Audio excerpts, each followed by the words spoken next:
Hello and welcome to episode number 57 of Light the Eye, presented by the U of I Credit Union. I'm Scott Beatty. And I'm Robert Rosenthal. 57. Interstate 57 goes through Champaign. It does. It's a meaningful interstate, a meaningful number to us. It's a meaningful number because it's the great, do you know this? The great debate from St. Louis people on how to get to Champaign. If you can take 70 to 57, or you can take 55 to Springfield and then go across on 72. And for certain spots in Champaign, like if you're going to the mall, it's faster to go through Springfield. If you're going to the stadium, it's faster to go through Effingham on 70 and 57.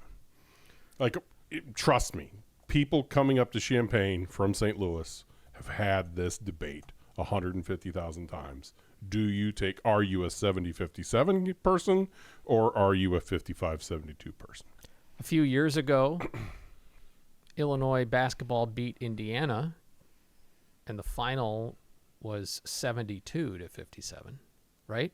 Mm-hmm. Yes. Didn't you tweet? Who tweeted that? You tweeted did. that? Yes, that's right. I was very proud of it. Yes. And Tyler Griffey's layup against number 1 Indiana at the Horn made the final score. I don't remember. 74-72.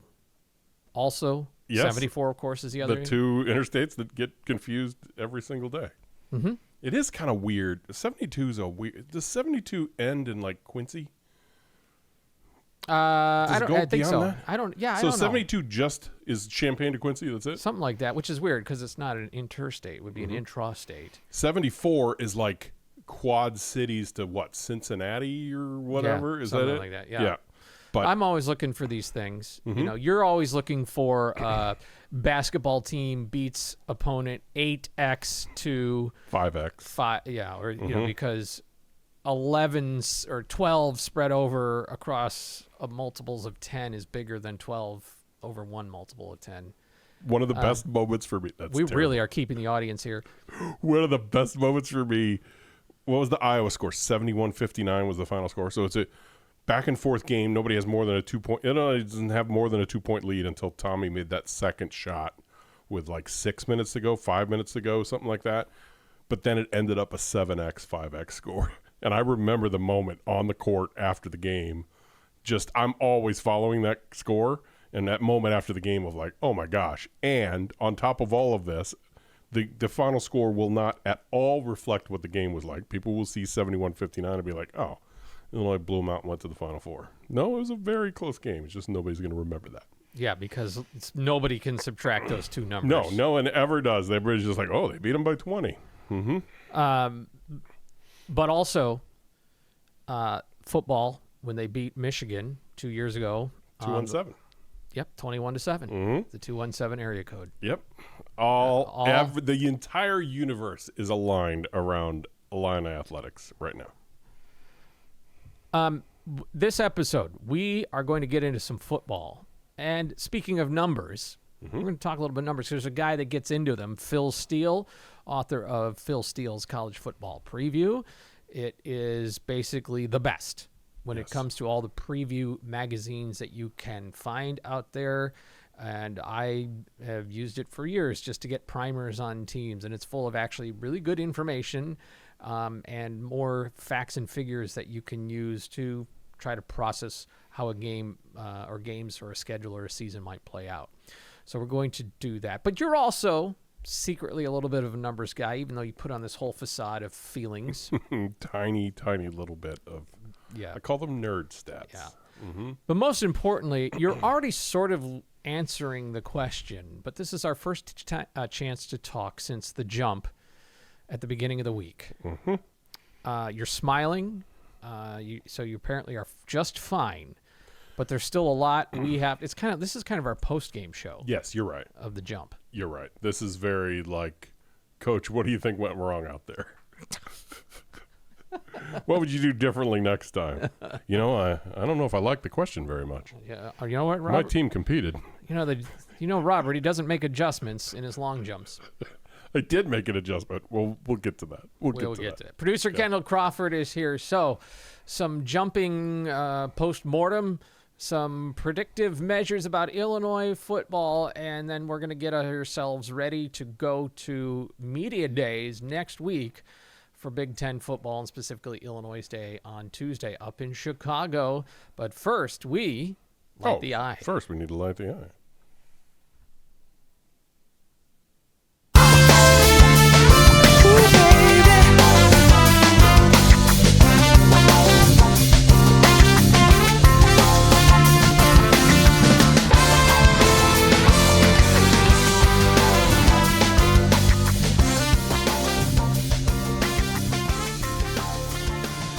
All right, Kendall Crawford is our producer, engineer with us today. Hello, Kendall. How's it going, everybody? Good. Back at it again. Here we are, back in studio. First off, this is your last episode with us, or at least for a while, because you're off to an exciting adventure before the fall semester starts.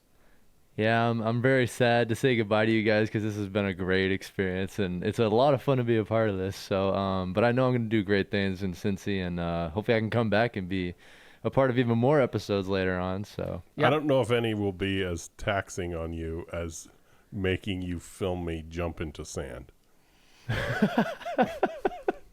No, I don't know, man. That was a very unique experience, but I mean, a blessing to be sure. Honestly, It had to be like, what decisions have I made in my life that I'm standing here pointing a camera at some man trying to jump over a 1-foot blue tarp and he can't clear it? I'm just waiting for your first resume. Will it be on the resume or Yes. not? Yes. Don't put light the eye on this. Mm-hmm. no. If they ask for an example video or like, I'm totally doing the jump episode and be like, I was right here. I was in this historic moment watching Robert, almost clear 10 feet, but just barely missing it. Almost? Let's get into it. Almost? Let's get Okay, into if it. you count the second jump, right? I mean, you gotta give him some slack. He tried his hardest out there. Yeah. Recapping, if you missed our last episode, Robert finally executed a jump, and boy, did you execute it. But Coach, how do you feel about the execution of your team out there? I'm for it.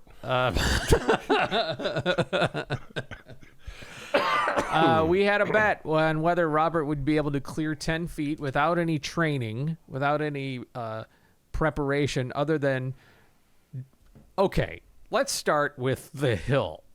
We went to Colbert Park in Savoy, and you decided the warm-up would just be, let's run up a hill. What was the thinking there? What went into that decision there? Not a joke. Several people had reached out to me saying, all right, here's the thing. You keep saying you're worried you'll pull a hamstring. The worry here is Achilles. When you're jumping like that and you're putting stress on the back of your foot. So, again, do I talk to, there's somebody who writes for the website who's a physical therapist, and I did not consult Tyler. I was just like, okay, well, how do I make sure my Achilles is toasty warm in my mind? I was like, okay, I'll just run up a hill and back down a couple times, and then I'm all loose and ready to go. That was literally my thinking. Yeah, I don't know that, the track athletes here in the Armory go, let's go find a hill before the meet. But, hey. Hey, look, it got us there. We're not injured. That's right. Robert, okay, and then the other thing that happened was we found a sand pit at Colbert Park where you can play sand volleyball, but there's a bit of a tarp fence. It's about a foot high that keeps the sand in, and so you have to clear that before you hit the sand. And your first attempt, you didn't. I did not, and I face planted. Yes. But we allowed you to go again. Yes, but here's the thing. Like, I heard from so many people, they would just send me basically the same text, which is the moment you were saying, draw the line right here, I'll have no problem getting over that blue tarp. I was thinking, like, dude, you're like a foot away from it. You have to jump up. It's 2 feet. Have your feet clear this thing to get over it. So a lot of people were like, yeah, you have set yourself up for failure here. And if we notice, I did do that still frame when putting out the episode of my toe catching on the thing. If you look at that one, it was a foot fault. Mm-hmm. My toes were like 3 inches over the line. So had I cleared the blue tarp and somehow gotten to 10 feet, the flag would have been up.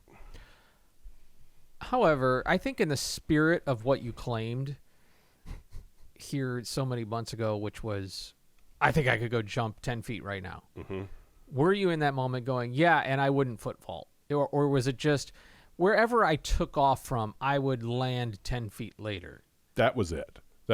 I made that example of the parking lot, like 9-foot stripes in a parking lot. Go to a grocery store, those painted lines are 9 feet apart. And I was just looking at them like, if I had a full head of steam and I didn't worry about how I landed, even if I crumpled into a ball when I landed, I think I could jump from one of these lines to the other. And then, therefore, if that's the case, then I could do this, or belly flops into sand. Yes. So that was my thinking. Do you want to know what was the hardest, like the thing that like didn't operate the way I thought it would? Was the jump. Like when the jump part was the hardest part? That is pretty funny.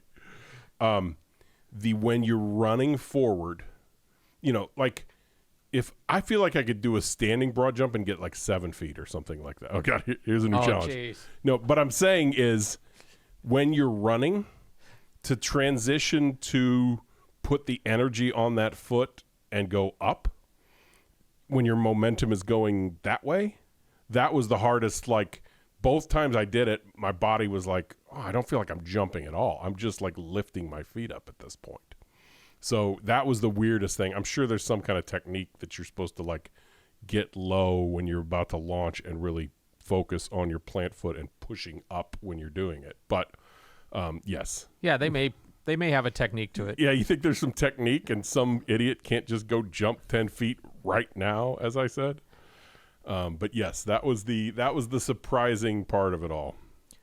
Well, the good part of it all is somebody is benefiting from the whole thing. Yes. Thanks to your idiocy. Sacrifice. Mm-hmm.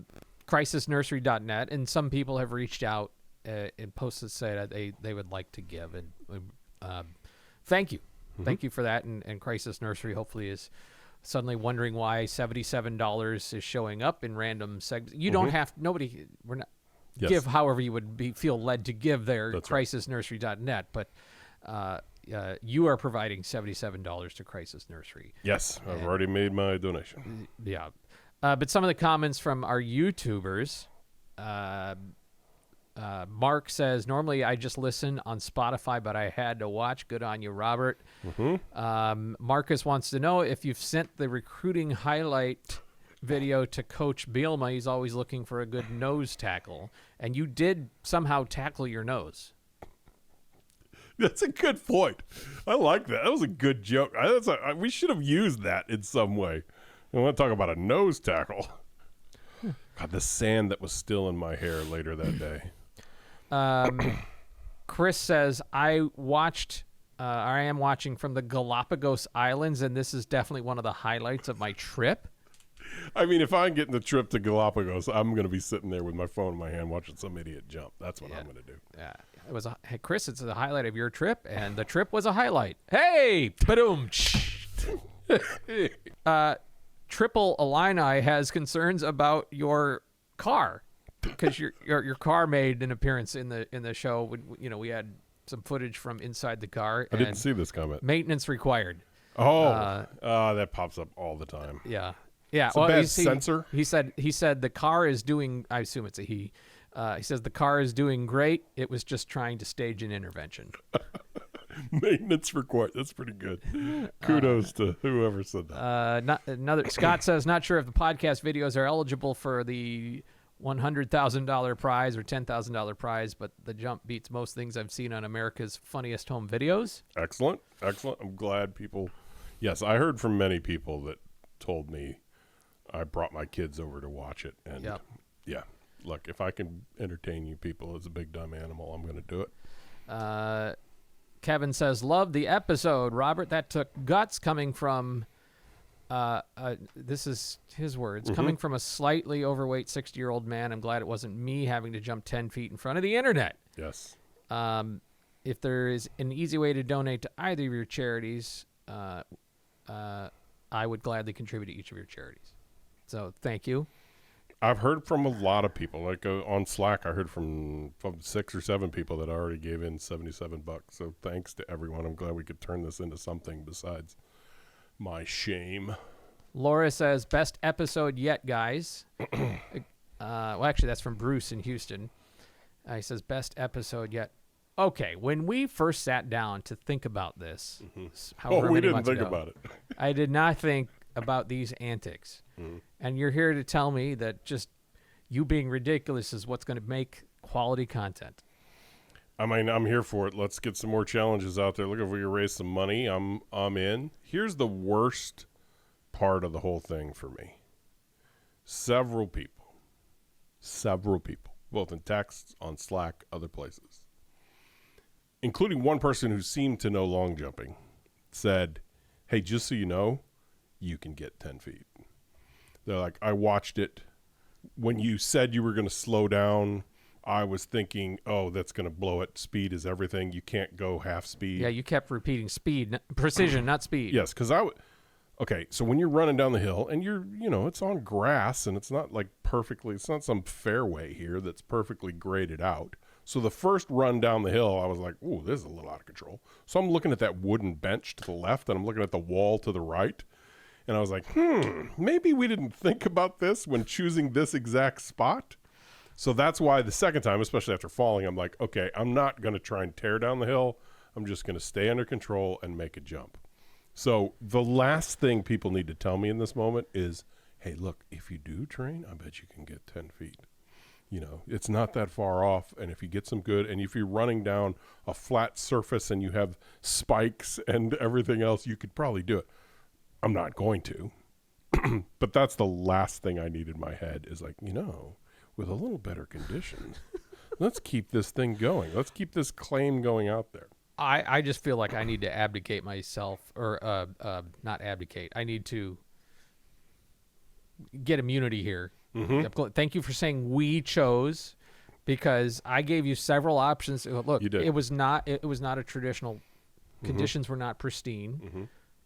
The park is great, but not necessarily ideal for long jumping. I did hear from somebody who said, I can get you access to an actual long jump pit.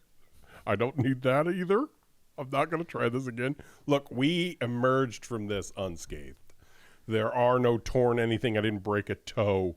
I didn't do anything else. So the fact that we accomplished this with no injury and the money was raised and I made a fool of myself and my claim was debunked, we're good with that.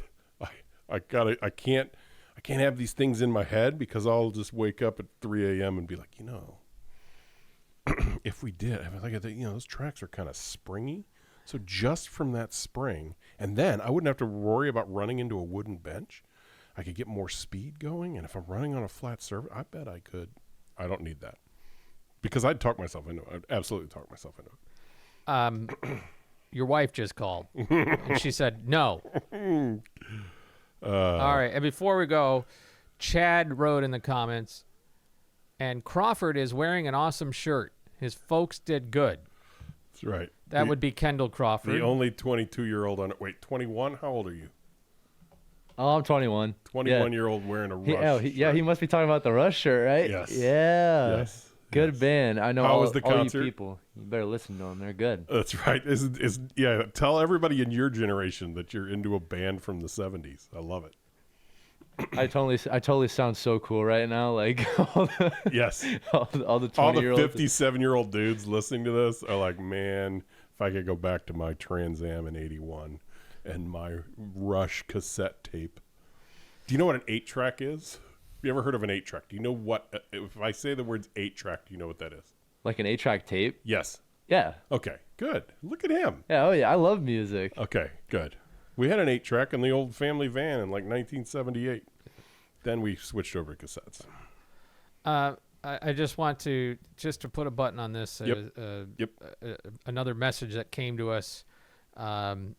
said, again, went through this, was not a legitimate long jump, clearing the sidewalk, the blue plastic thing, wooden bench.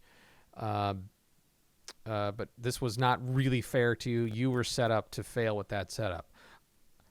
You chose this. That's all I want everyone to know. You chose this. Yes.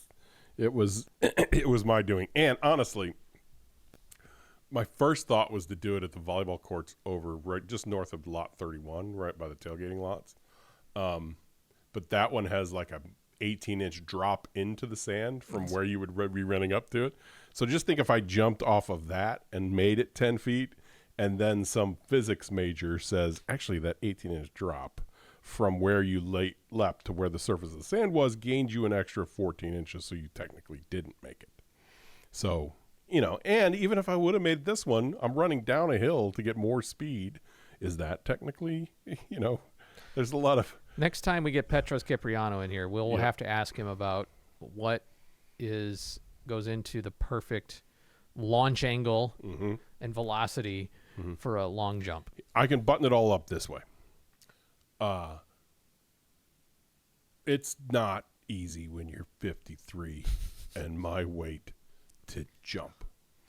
Like, when's the last time I sprinted? When's the last time I tried to jump anything besides, like, I was thinking, like, there's a creek on a golf course a few years ago that I had to, my balls on the other side, so I had to jump over the creek, grab the ball, jump back. Like, that, you just don't do that. And so this was this big, even when we were warming up, I had this big, like, my body does not function like it did 5 years ago even. Yeah. There is a big, like, man, 53 is 53. Yeah, well, this is not easy. Maybe next time you say, I can just do that, now you know. Next time I open my big mouth, I'll know that I'm an idiot. Light the Eye is brought to you in part by Logic Co-working. It's the ideal workspace in a bright, welcoming environment. You can enjoy 24/7 access as a member to best-in-class amenities and focus in a workspace designed for inspiration, connection, and support. But there's also day passes if you want to give them a try with no strings attached, or if just for a day or two that you need a getaway to focus in a distraction-free environment. It's a full day of productivity for the price of lunch. There's day passes available Monday through Friday. If you're going to need a more permanent location, you can book an office at various levels inside Logic for some isolated working space, and there's also conference space and event rooms, plus free printing, fast internet, kitchen, and even showers and lockers. Logic Co-working at the corner of Neal and St. Mary's in Champaign. All right. We're going to turn the page into August here at the end of next week, and that's football month. And, of course, Tuesday, Chicago Media Day. So it's the annual summer mile marker of football season is on the horizon. As today, I think, is around 40, a little more than 40 days until kickoff. Crazy, right? Which is interesting because you see 40 days, and this is in July, and kickoff is in September, so it's 2 months away. But it's still, you get where I'm going there, but it's still JXSX. Yeah. So it's 2 months from now. 40 days. It's just 2 months. Yep. It's a long time away. Anyway, I digress. So Phil Steele, we're going to talk with him. He's our guest, and he does a lot of predictive things based on historical data and experience of the roster and how the players grade out and the schedule and and gives you an overlook at each team's season. But he really goes in depth on the depth charts and all that stuff. So we're looking forward to talking to him. So folks who followed you for a long time kind of probably know how you work. I've known you for quite a while. I don't know how you work. No one does. But a lot of times football makes you feel something. And famously, right before the start of the season, you will submit your predictions, right? Yep. Yeah, I won't do it till the night before. Yeah. And that's fine. I need respect all that. the information I can get. Yeah. So how do you look at the numbers and the whole thing versus again, I just keep saying, well, Illinois loses a lot of experience. Mm-hmm. They're bringing in a really good quarterback, but he'll be new. They've got new lines. They've got a new defensive scheme, so that just kind of adds up to, well, what does that feel like? It feels like the floor of this team is the highest it's been because of the program, where the program is at. Like just the aggregate talent on any given year under Brett Bielema is in a really good place. Yes. But to replicate where you have been the last couple of years, that seems like a tall task, given all the factors that are mixed in for just this year. I'm not talking about next year. I'm talking about this year. Yep. Yeah, it's going to be I was trying to come up with this yesterday, actually. The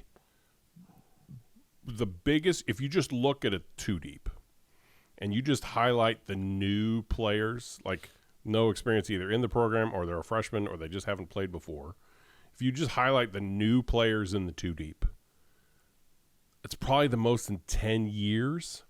You know, if you just had a two deep chart, 44 names on there, and you just color coded the new guys kind of thing.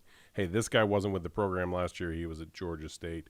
This guy is a freshman. This guy didn't play at all, but he redshirted, but he's probably going to, Braden Trimble is going to play at wide receiver, that type of thing. He's on the depth chart. If you just had new players, it's probably the most in 10 plus years. My guess, I haven't run the numbers, would be the 2017 team when Lovey famously started. 15 different true freshmen started at least one game. They completely overhauled everything that year. So that was probably the last time it was this much of an overhaul. It's not that, obviously. It's not the same It's not reason. going to be the same thing. But if you just look at, here's the 44 main players on the team, this is probably the most newcomers in a decade kind of thing. So it's just going to be that kind of team. With the portal, you can maintain these things a lot better than you could in the past. You couldn't go out and just add a Caton Hauser as the quarterback. Yeah, in the past. There was the certain programs in the old days where this is our national championship year, and then we're going to take a dip down to, a marquee bowl year. Yes. But we're always going to be kind of riding there at the top because of whatever advantages they created or had help with. Yes. But then there were the teams like Illinois. Okay, this is Kirk Kittner's last year. This is a bunch of veterans, and we're winning the Big Ten championship, and we're going to the Sugar Bowl. But then everybody's, there's just a whole new roster turnover, and okay, well, maybe next year is going to be a dip. But then Illinois can build itself back up as those sophomores and freshmen. Well, now you have the Kurt Signettis of the world that can say, okay, I'm coming in and I'm bringing 10 guys from my really good James Madison program. And forget this last year, 2 years ago, Indiana was really good. Mm-hmm. So just go. But I'm just not sure you could have, if this was an NFL team and you had this much turnover, I don't know that you could sit there and go, yeah, this year is going to be maybe. Yeah. But it's like, oh, what about the year after this? Yeah. I'm not. That makes sense. It's going to be a,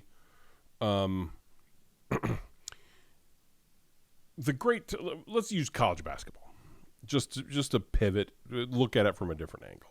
In college basketball, we are all excited about next season because of the number of players returning. Now, you don't have Wagler. You don't have Boswell. You don't have Ben. You're going to have issues with, replacing this and that.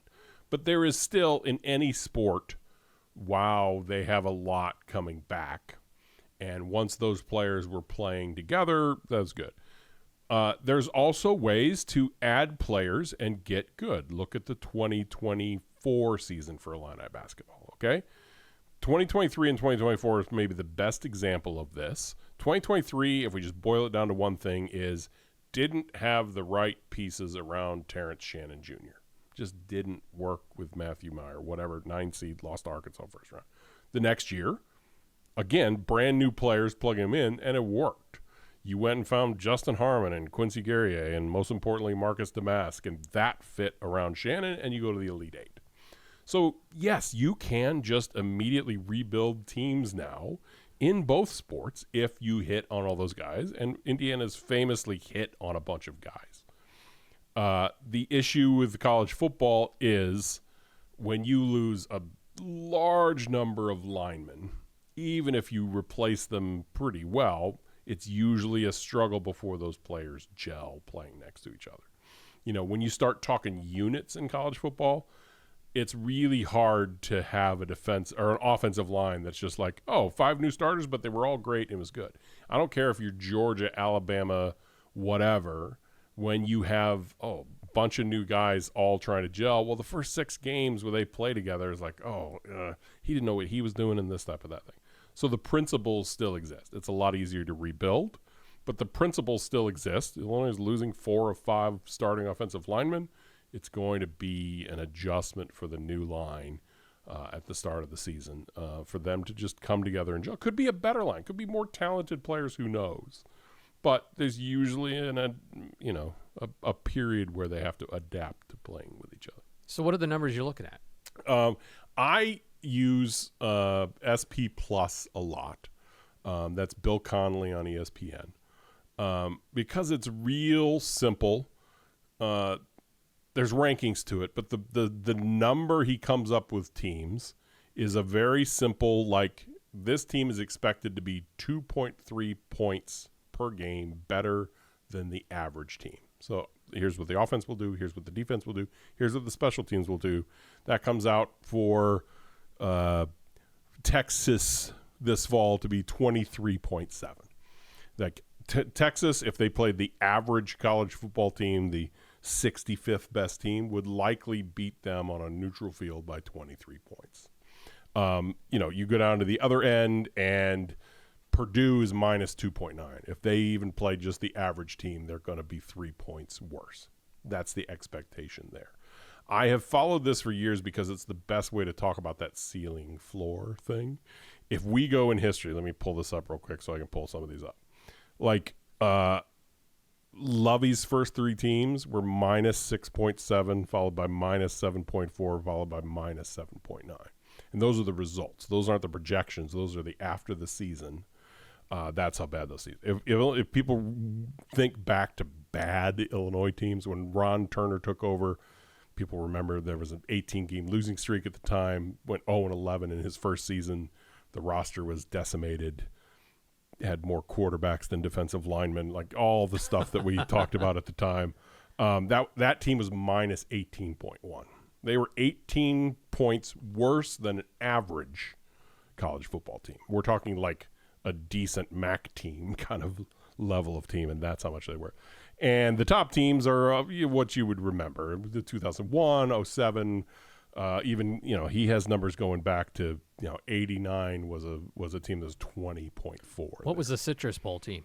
2 years ago. 2 years ago, the Citrus Bowl team was a 9.6, and then last season was a 12.9. And I wrote about this like 5 times after the season. Like, people won't remember that statistically last year's team was better. They just didn't have as good of a record. The things that drove that number down in 2024, small wins or small margins. Yes, you beat Purdue in overtime.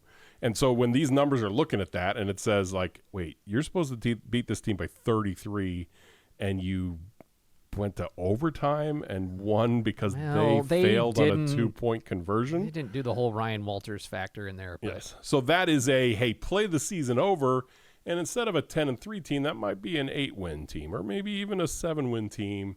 Some things went right, and let's acknowledge it. Illinois had a quarterback the last 2 seasons that performed at the end of games almost to perfection, and that's the difference. People who follow these numbers in the NFL will say, you can follow these numbers and experience matters and this and that, and the one thing that can change all this and throw all of it out is to have a great quarterback. Patrick Mahomes can make it look, all the little problems you have statistically can make it all go away because he can just fix it in the last 2 minutes kind of thing. So, that's part of that. But we're talking ceilings and floors here. So I just want to point this out, that the average season for Illinois has always been right at negative or slightly above. And so for these last 2 years to be a 9.6 and a 12.9 for Illinois football is exceptional. And those aren't even as high as the 15.9 they were in the 2022 season. Like that 2022 team, even though it only won 8 games compared to 9 and 10 the last 2 years, was statistically better, and we remember that. That defense was outstanding. They almost beat playoff team Michigan if the ref would have thrown a flag on 4th down. I'm not going to say that out loud. I just did.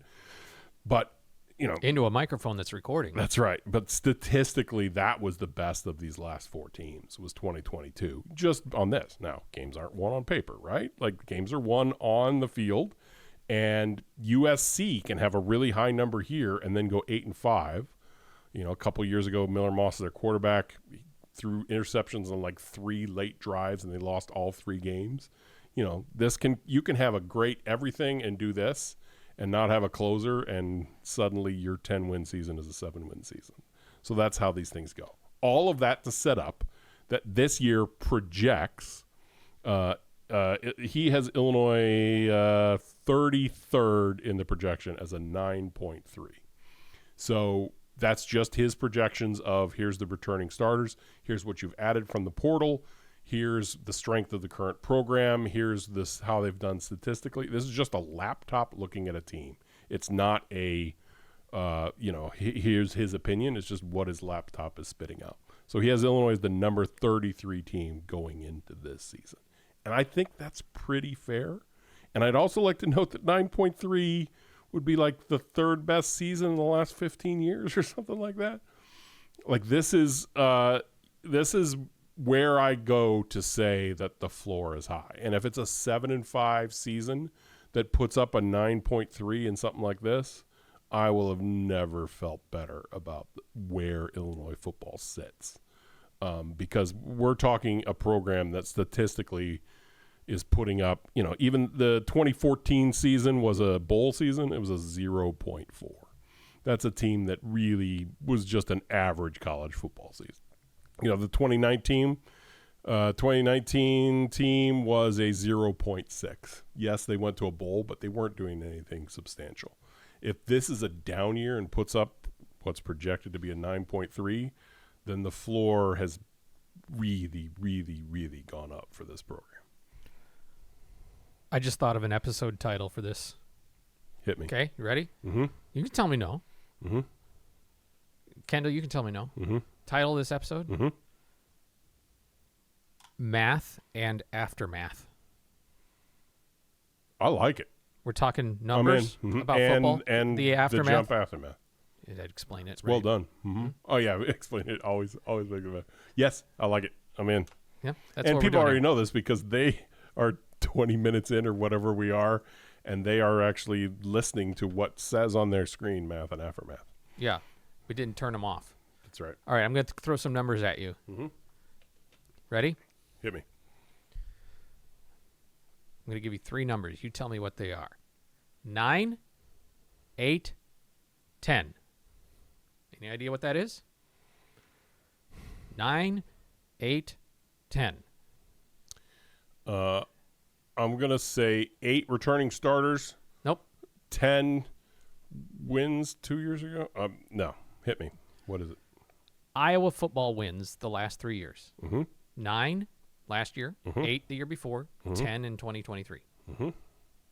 If you got to 8 wins this year, which the predictive measure, and we're going to talk to Phil Steele too, if you get to 8 wins, you just did what Iowa did in the last 3 years. Mm-hmm. Now, I'm going to keep going. 9, 8, 10. Mm-hmm.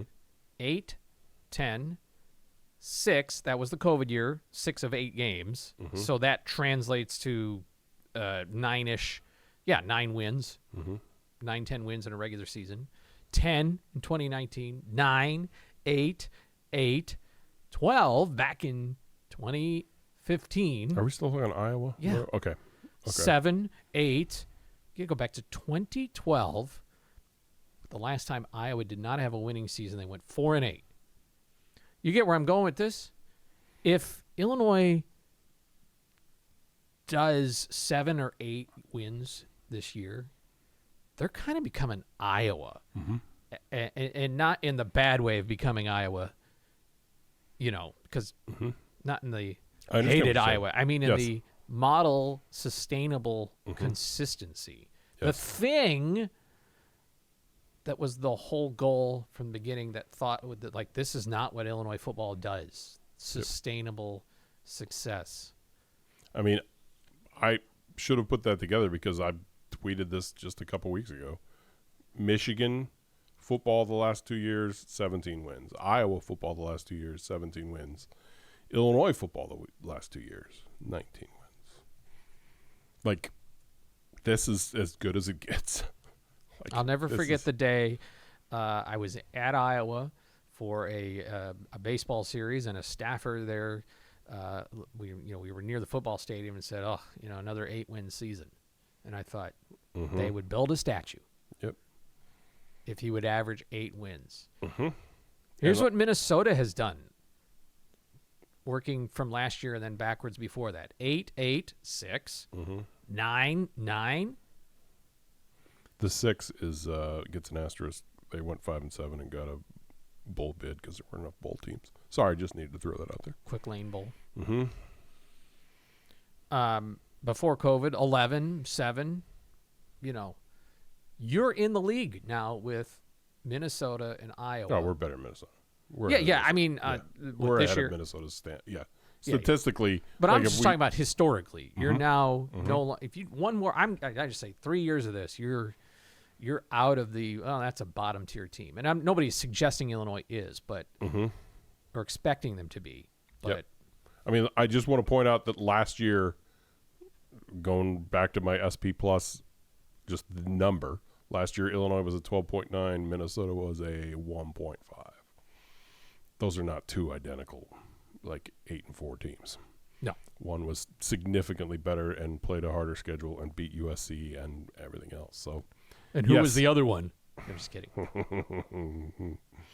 But yes, statistics really bear this out. That that's not even looking at wins and losses. That's just looking at how well do you play the game of football.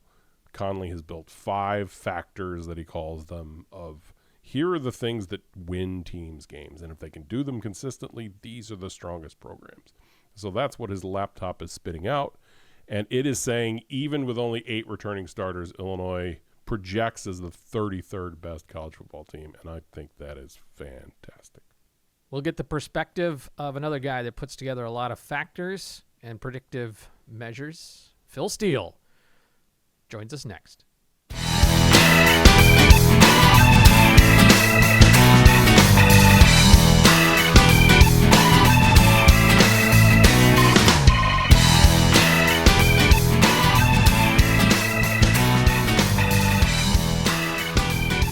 It is the book the experts cannot do without. Phil Steele's college football preview. For more than 3 decades, it has been a go-to source to get your head around the upcoming football season. I've got my copy right here that I went and got at Barnes & Noble, because that's where you can find it, or you can order it online. But more importantly, we are pleased to talk to Phil Steele, author of Phil Steele's College Football 26. Phil, it is great to connect with you again, and this is always a Herculean task when you put this thing together. So thank you for congratulations, and thank you for spending some time. Well, thank you very much. Yeah, it takes 7 months to put that magazine together, and it's the biggest ever now this year, 376 pages. And we give you the same amount of coverage on Georgia State or Ohio U that we do on Alabama or Ohio State. 2 full pages. It's like getting 138 media guides rolled into one. I know so many people who only can't go to their beach vacation in the summer without it. Like, my wife is going to read the novel she bought. I'm sitting in my beach chair, and I'm reading every page of this thing. It is the obsessive guide. It is the Bible for college football fans. Don't get too much suntan lotion on that, Robert.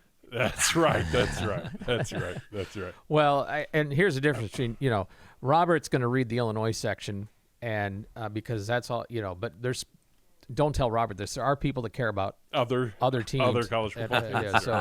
But obviously, we look at this through an Illinois lens, and so that's as good a place to start as any, because we've already had this chat on the show today just about numbers and setting expectations, and the bottom line is in your preview for Illinois, you say should be able to make a bowl.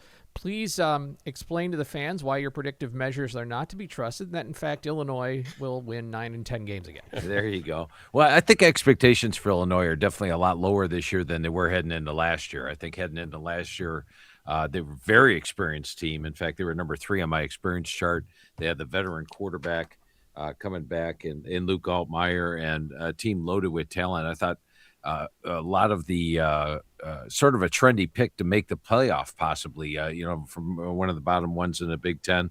This year, they're flying more under the radar, and I'm a big Brett Bielema fan. I mean, Brett Bielema has done a phenomenal job getting this team to where they are. The 19 wins the last 2 years are the most ever for a 2-year stretch in Illinois history, and he's doing a really good job building the team. While they lose Altmaier, I do like Caden Hauser coming in from Eastern Carolina. He's a guy that last year had a solid year. He had 66%, threw for over 3,000 yards. He can also move. He can run, and so he's an intelligent QB as well. So it was a big pickup there. I love the run game. Valentine, Lowry, and then adding in a couple of true freshmen like they did. They bring in 2 of the what I call are VHT freshmen and Javier Barnett. I like the talent they have there. Moving Fegan to tight end, I think, is a big plus. And in fact, Coach Bielema told me it's the best tight end room that he's had since he's been here, and it goes 5 deep. And there's good talent throughout. My biggest question mark, if I looked at Illinois, would probably be the experience level of the offense and defensive lines. Now, Bielema is known for putting together a solid offensive line, and he's got guys that have played. It's just they lose 4 starters from last year's exceptional group, and defensive line as well. They lose the majority of that. But, Bielema will get this team playing together well. I think when you look at the schedule, I can definitely see Illinois opening up 5-1 this year. 1 loss at Ohio State. And when you look at the end part of the schedule, it gets a little bit tougher. Oregon at home, I think, will be tough. But the Maryland game, Nebraska, UCLA, Iowa, there's a lot of winnable games down the stretch. So as long as Illinois is playing its best ball down the stretch, then they could perhaps get to that 9-10 level you're talking about. Well, you're a numbers guy, and obviously the conversation you have with the head coach and everything else goes into this, but also experience plays a lot. So we talk about predictive metrics, maybe would be a better word than analytics, but how do you rate experience playing college football on a roster versus experience playing with that team on a roster? Are they any different? They are different. In fact, in the magazine, I've got 2 different lists there. I've got the overall experience chart, which is the guys returning from last year, and then the amount of portal starts that were added, which were a bunch. They bring in 84 portal starts. But the homegrown chart, which I have, talks about teams that have freshmen that turn into sophomores, juniors, more of a team atmosphere. And the thing I found last year was those teams that were heavy on the homegrown chart, teams like Alabama, Georgia, that the majority of their team is based on the players they recruited. They used the transfer portal to add to it. They had a higher level of success than those teams that bring in 40, 50 new players on a yearly basis. Now, Bielema hasn't been bringing in that many players on a yearly basis, but they do bring in 52 newcomers this year, which is a pretty large number to get them all acclimated by the time the season rolls around. But you go back to the experience level, I like the fact he brought in 84 starts from last year. And really, when you're looking at transfer players coming in, that is the key factor. I would much rather take a G6 or a FCS player that has tons of experience than the 5-star guy that hasn't played. I think that's a big plus. So he did a good job, I feel, in the portal, bringing in experience. How difficult has it been to tweak that every year with the portal? Because I know you used to just have a straight up Letterman chart. Like, here's the letter winners that are returning and that type of thing. And now it's, okay, these aren't freshmen coming in or not even JUCOs. You got a 4-year starter at Georgia Southern who can now come in and play corner or whatever. How difficult has it been in all the charts you put together to kind of dial that in as to what matters in rebuilding a team? Yeah, and the funny thing is, looking at it throughout the years, I used to have my the plus-minus chart, which is every year I look at a position, I grade it anywhere from -5 to +5, as far as the offensive line. Do you lose all 5 starters? You don't have any experience coming in. That's -5. Hey, last year they were really bad on the offensive line, but everybody's back, and they add in some players, and they had 3 guys injured last year. That would be a +5 on the offensive line. So anywhere in between there, generally 5s are rare. But anyway, I used to add them all up and then multiply it times 0.6. This year, I'm multiplying it times 0.75 because there has been bigger adjustments in teams. You see teams make bigger rises and falls than they have in the past, and that's been due to the transfer portal. So yeah, it has made it more difficult. And sometimes the transfers coming in, I've gone through teams with the coaches prior to the season, and then you look at after the season's over, it's like, wow, they brought in 20 transfers, but only 4 of them earned starting jobs. 16 of them didn't see a lot of time. So it all depends who sticks, who doesn't, and has made it tougher. But I'll tell you what didn't make it tougher this year was the fact there wasn't a second spring portal window. I didn't have to rewrite 138 teams all in the month of May and try to get this thing out to the press in June. But the one thing I took from all the coaches is when I told them that, they would say, "Hey, Phil, how you doing?" I'm like, "Oh my God, so much better. No second portal, blah, blah." And they would say, "Hey, we were more of a team this spring because the team we took into the spring, we knew we were coming out of the spring. So we could coach the players harder. We could list somebody third deep, knew he wasn't going to transfer away." And I feel this year, Phil, we're much more of a team than we have been the last 3 years. And I think it's going to result in a better level of college football and help get these transfer players integrated into the team quicker. When you were having a conversation with Coach Bielema about this team, what are the things you have? I mean, you tweet all the time like, "Hey, thanks for this, coach. Sat down with me for 50 minutes, went over his whole roster." What are the types of things you're trying to glean from those conversations to put into the magazine? Yeah, I have a very specific conversation with the coaches. I send them my team pages, which have every player on them, all my notes on every player at every position, all their stats, everything that I have on the players. And I go to the coach, "Coach, there's my sheets. What I want you to do is put me in order and tell me something about the guys that are going to see the field this year." And then we go player by player, player by player. So there's not a lot of general conversation, maybe a little bit at the start where I talked to them about last year, maybe a game I wanted to go over with them. But for the most part, we're just grueling through each player on the team and each position. Get to the end of the position, I like to ask the coach how he feels about it overall. They let me know. And it's usually a really good conversation. But they do take a while because there's a lot of players in college football, 105 players on the team. Yeah, and that's a big change, right? Like, it seems like so many teams are using those extra 20 scholarships to maybe take a few more chances in the spring with a kid who had a great senior year, or maybe there's a couple JUCOs that are a year early and that type of thing. I'm sure in those conversations you heard a decent amount of, what these extra scholarships have meant to trying to build that depth. Yeah, and the good thing is, the one thing I didn't hear this year was like last year when I went over a team like with Oklahoma State or West Virginia with Rich Rod, and they were bringing in 35 players after spring practice was over, and they would say, "You know what, Phil? I don't know. I haven't seen him yet. We just signed him. I could tell you what I think he is, but I can't really tell you for sure." That's gone. All those conversations are gone because everybody was in for the spring, and they could tell me about him. Phil Steele's joining us from Phil Steele's world headquarters at locations unknown, but writes Phil Steele's College Football 26 preview. You can get it at Barnes & Noble. You can order it online. This week was SEC Media Days. Next week, Big Ten Media Days, where we will be at. And that means it is time for the annual Who's Better, SEC or Big Ten. And, obviously the Big Ten has bragging rights with 3 in a row in a national championship, but the old thought as well, the average of the SEC is probably better, or at least the middle of the pack or bottom of the pack, whatever, is probably better than the middle or the bottom of the Big Ten. Care to opine on this annual exercise we go through? Yeah, I think when you look at the Big Ten, you look at the strength at the top, and I think the NIL money that the Big Ten has helped them build some super teams at the very top. You're looking at, Ohio State, Oregon, Indiana, all 3 teams clearly legitimate national title contenders. Teams like USC, Michigan are just right there knocking on the door. And so I think the strength at the top for the Big Ten, getting those 10, 11 win, 12 to win teams is easier than the SEC. But like you said, Scott, I feel the SEC is the deeper conference when you get down to teams number 15 and 16. Generally, I'm siding with the SEC team at that point. So, I rate them both number one. I really had a tough time. If I could pick one, number one heading into the year, I would. But my power ratings basically, I add up all my 9 sets of power ratings, divide them and multiply them number wise, and I come up within like a point or two of each other. Generally, like between the Big Ten and the SEC, and followed by the ACC and Big 12, it's like a 30, 40-point difference. But between the SEC and the Big Ten, it's like 0.5 is the difference. So I just tied them at the top.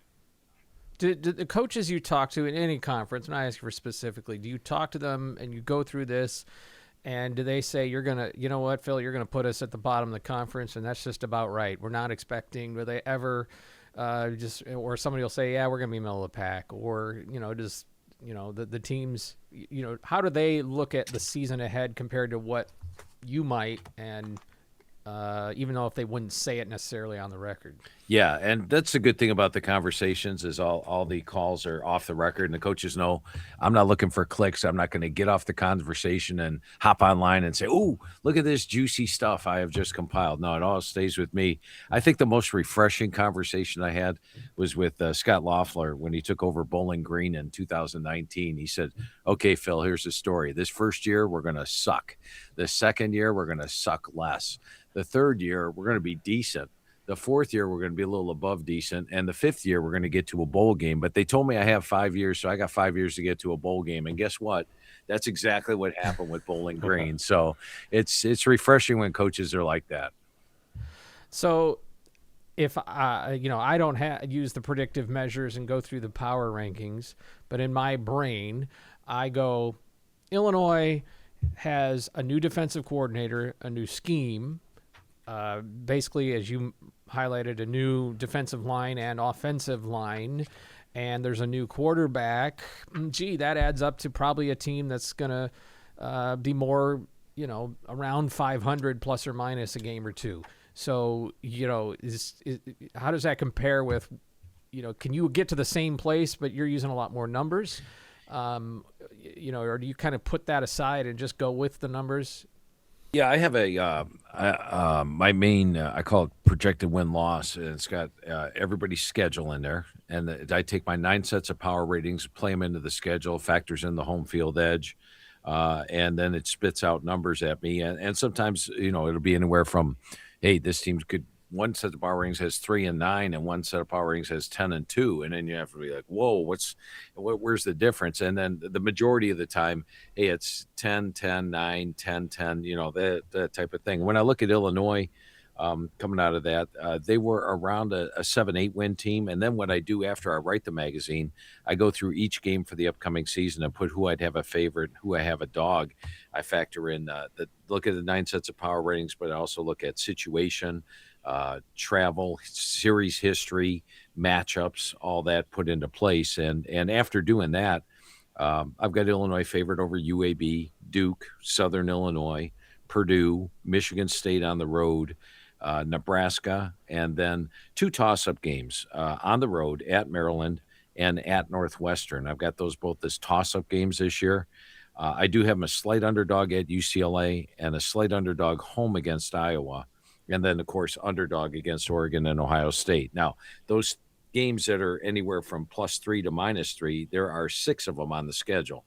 So a lot's going to depend on what happens in those close games. I could easily say, let's say Illinois wins 5 of those 6 games, and you're looking at which you talked about at the start, maybe a 9-win team once again. And if they split them, go 3-3 on those games, then you're probably looking at a 7-5 season. But I clearly see a bowl game for Illinois. And, Brett Bielema's doing a hell of a job there.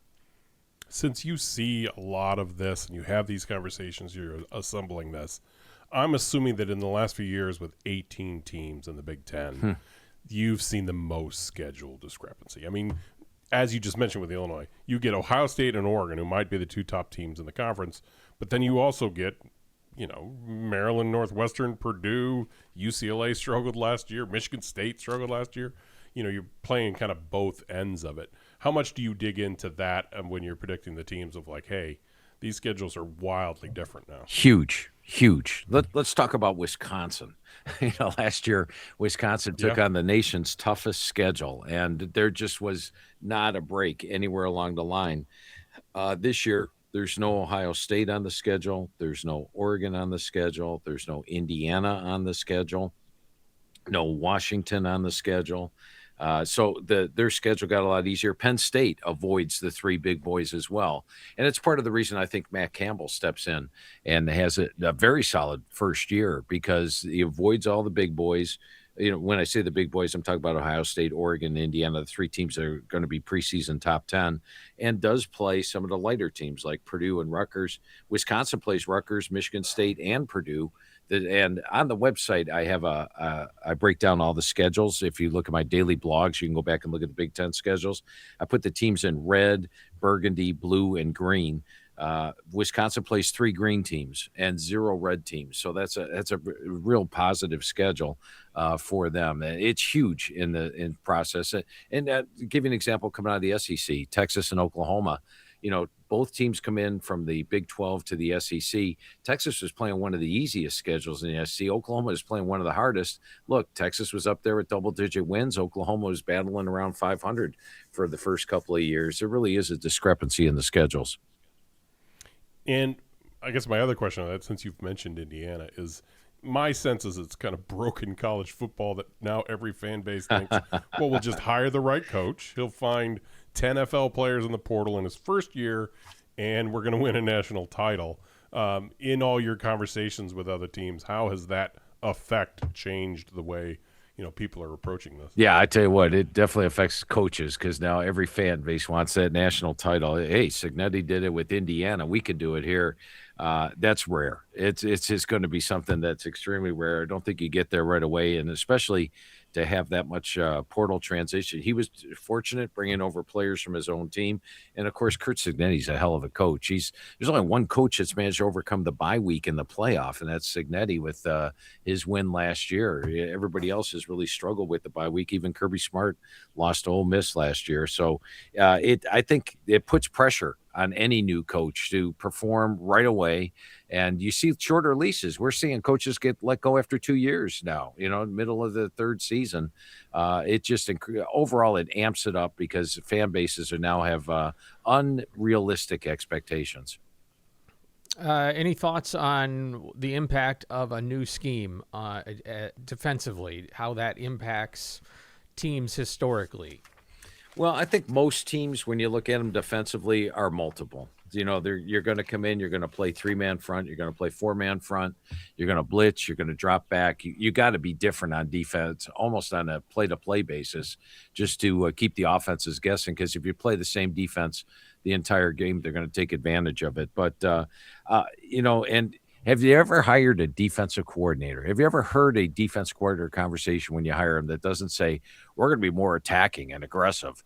Every coach says aggressive and attacking. You never hear one come in and say, you know what, we're going to play a little bit safer, and we're going to play a little more zone defense, and we're going to make the opponent beat us. No, nobody says that. So I'm asking you two. You've been around football a long time. Has a new defense coordinator ever not said we're going to be attacking and aggressive? They say it at about the same rate as basketball coaches say they want to get out and run this year, and baseball coaches say we might use small ball a little bit more this year. Yes. We'll be better defensively. Yeah. All right. Phil Steele, any other thoughts there on Illinois or the Big Ten? Yeah, Big Ten, I think you're looking at the big three, Ohio State. Indiana's not going to drop off at all. I don't have an underdog in any game. I got the Ohio State game at home, a toss-up. And Oregon could very well be the 4th Big Ten team in 4 years to bring home a title, 4th different Big Ten team, I should say, in 4 years, which would be highly unusual. I don't think that's ever happened in college football. But if you're looking for a team to watch from the pack that's not being mentioned up there, watch USC this year. When I talked to Lincoln Riley, he said it's the best defense he's had in his 5 years. He hired Gary Patterson as the defense coordinator and has a lot of talent on that side of the ball. They have my number 5 rated offensive line. Jaden Mayava's back at quarterback. Their running backs were banged up last year, but King Miller, a walk-on, stepped in, nearly had 1,000 yards. They got Wayman Jordan, King Miller, a couple of VHT True Frosh coming in. And then you look at their schedule. They host Oregon and they host Ohio State. And they were 7-0 at home last year. Remember when they traveled to Autzen Stadium at the end of last year? Had they beaten Oregon in Autzen Stadium and they gave them a good game, they would have made the playoff over Oregon last year. So they were close to being a playoff team. They could be the sneaky team in the Big Ten that gets into a playoff. You know, Phil, the team that maybe kept them out of the playoff last year was this University of Illinois. How about that Fighting field Illini, goal? Hitting a field Yeah. goal at the wire. Maybe USC shouldn't have scored with 2 minutes left and left Luke. That was a O'Connor with hell of a full field goal, too. How long was that Yes. again? It was 41, 30, 39, something like Yeah. that. But yeah, it was. That was about a perfect Saturday in Champaign, sunny and sold out crowd and everything. And been waiting a long time for that around here. All right. You have two options. You can enjoy the college football season and watch the drama unfold, or you can skip to the end and read Phil Steele's college football preview. You could spoil the whole season for yourself. Yeah. That's right. The accuracy numbers speak for themselves. And, Phil, we really appreciate you joining us on Light the Eye. We'd love to do it again. Hey, sounds good. I love talking to Illini football, that's for sure. And like I said, big Brett Bielema fan. So anytime I get to talk Illini football, I love it. All right, thanks, Phil. We appreciate it.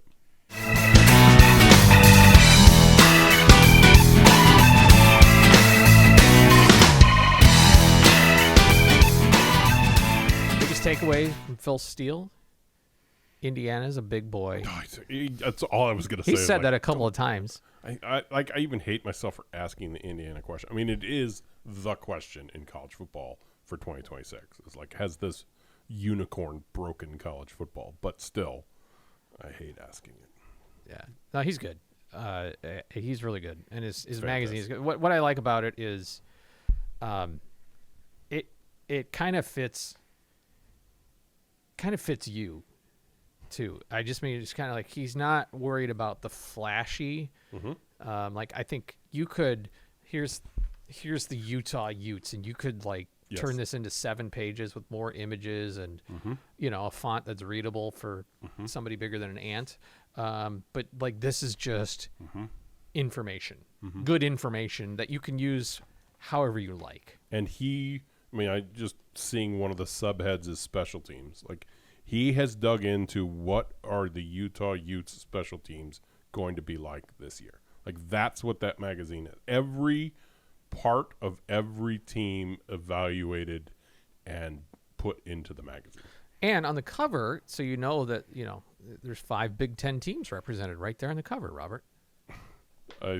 Isn't that Arizona State in the middle? That would be Minnesota. That is Minnesota? Yeah.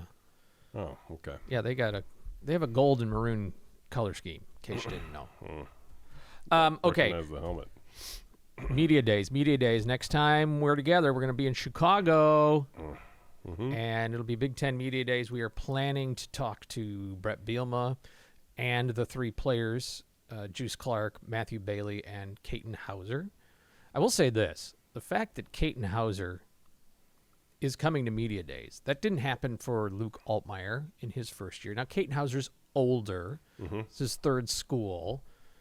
But Bielema is willing to put his quarterback out there right away and like, here's the mantle, take it, embrace it. He's in the past, would you agree, a little more protective? Here are the leaders from last season, and here's who we're going to bring to there, and don't want to overwhelm the new guy with, hey, he's declared the starter already. I mean, it feels like those days are like QB competitions. What are there, 5 in college football this year? It's this. We've reached this whole like, well, now after the portal season, we know who's starting at every school. It's just totally different now. Yeah. But still to walk into a new school and say, okay, you're the guy at quarterback and, I'm putting you out there in media day and everything. That's a little different. It is. That didn't happen with, Tommy DeVito. That didn't happen with, help me out. Was he the last one before? Before Altmaier? I Yeah. mean, it was Brandon Peters before him. Oh, but yeah. But, yeah, he wasn't his first year. I think Yeah. his second year he went to Chicago or wherever media days were. So looking forward to it. We're going to take the show on the road That's right. for only the 2nd time. The other time was? The bowl game. Yeah. But we also we did the one episode the snow day when the That's true. We were when at Logic the for armory that. was closed. We had to go to Logic and sit in the conference room and Yeah. record from there. With But this is like 10 a inches of snow true on the ground. on the road trip, Yes. and it'll look a little more professional than the kitchen of your Airbnb. With that one cabinet that was open that bothered everyone in the background. It was my son's fault. He got a coffee cup out of there and didn't shut it. Throw him under the bus. All right. Thanks so much to Kendall Crawford, our producer. Thanks to our hosts here in the Center for Innovation in Teaching and Learning. Actually, 1 second. One Ooh, second. Kendall's got something. I got a surprise here Oh, boy. for Robert. Oh boy. Okay. Oh boy. I wanted to save this for the outro. Okay. Okay. I'm gonna give it over to you, Robert. Okay. Give me 1 sec. He's coming over here. Got a special guest. What's Oh. Got a special guest. I wanted to get this on camera because it's very important. So go ahead, Robert. Open that up. Okay. I have no idea. This is exciting. All right, Robert, what you got there? Put it on the camera. Let's put it on the camera. That's right. We have my face plant, which I did put You know out what? on Twitter. I don't know if we can you put this here? May I? Can you put it on me? That's a good point. Yes. We have this in the background Uh-huh. that sometimes you catch, but I think What if we put I it don't over know. my shoulder? Here, let me no, try. well, Let me. I think we could just see instead of this picture. And I'm sorry for the folks that are listening audio only. I'm holding up a framed piece of artwork with a collection of the best Illini basketball players in Illini history. But maybe we should just put this. You know what? Our audio listeners have no idea what we're talking about. Yes. This is a framed photo of Robert's flop into the sand. Yes, my face plant where it is showing up on my face. All right, I'm gonna go. Let's see. How about right in front of the pillow? Let's try this. I think it could go right on the table or here between us. But an image that will live There we go. I like that. I like that. in Perfect. Thank you, Kendall, for my present. Thank you for filming, and thank you to everyone else you're for coughing. reaching You out. still have sand in your no lungs. Kidding. No kidding. Yes, That's I great. had sand. There's still sand in the car. There's still sand. You know, the best comment, I put that photo on Twitter. Somebody commented, "For we know you have sand." Oh! That's perfect. Just perfect. All right, for Kendall Crawford, for thanks to our guest Phil Steele, for our hosts here at the Center for Innovation in Teaching and Learning, for our lead sponsor, the U of I Credit Union, and for Robert Rosenthal. I'm Scott Beatty. We'll talk to you after Big Ten Media Day the next time we light the eye.